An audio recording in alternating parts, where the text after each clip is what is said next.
রোহিণী যৌবন পরিপূর্ণ, রূপ উছলিয়া পড়িতেছিল, শরতের চন্দ্র ষোলকলায় পরিপূর্ণ। সে অল্প বয়সে বিধবা হইয়াছিল, কিন্তু বৈধব্যের অনুপযোগী অনেকগুলি দোষ তাহার ছিল।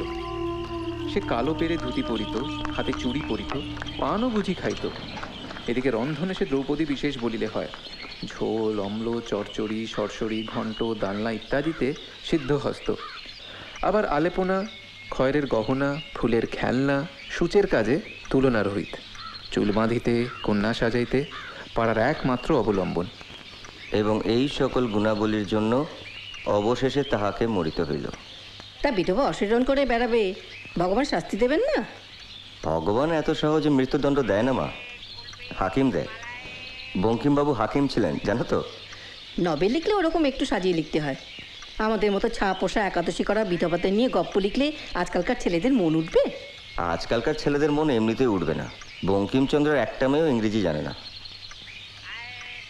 ও, শুধু ইংরেজি জানা মেয়ে হলেই চলবে তোমাদের? তবে বিপিনের বউকে অত হতচিন্তা করলি কেন তখন? রাজমোহনের বউ। বিপিনের বউ আবার কি? কিসের রাজমোহন? ও তো বিপিন। যখন ছবিটা দেখালো ফুঁ দিয়ে উড়িয়ে দিলি। এ কি মা, তোমাকে তো পুলিশে ধরে নিয়ে যাবে। তুমি অন্য লোকের বউয়ের সাথে আমার বিয়ে দিতে চাও? অত করে বললুম, মেয়েটা মেম সাহেব রেখে ইংরেজি শিখেছে, সাহেবের দোকানে গিয়ে ছবি পর্যন্ত তুলে পাঠিয়ে দিলে। তখন দু বন্ধুতে কি মিল!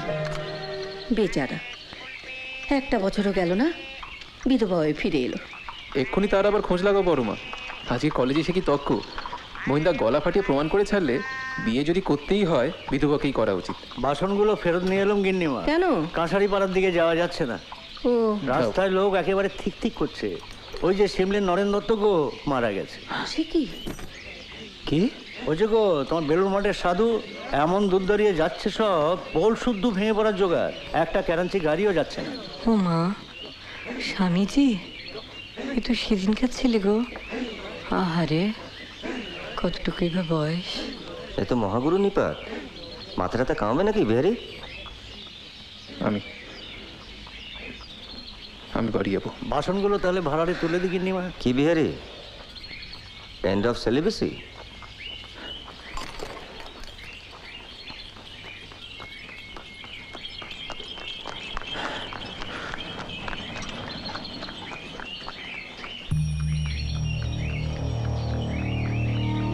শ্রীচরণেষু গুরুদেব, শ্রী পাদপদ্মে শতকোটি প্রণামান্তি নিবেদন। আমার এই বিড়ম্বিত জীবনে একমাত্র ভরসা এই যে আপনি আপনার এই অনাথিনী দীনতমা শিষ্যাকে সম্পূর্ণ বিস্মৃত হন নাই। আপনার অজানা কিছুই নাই। ধ্যানযোগে নিশ্চয়ই সকলে অবগত হইয়াছেন। জগদীশ্বর ও আপনার যা ইচ্ছা তাই হইয়াছে।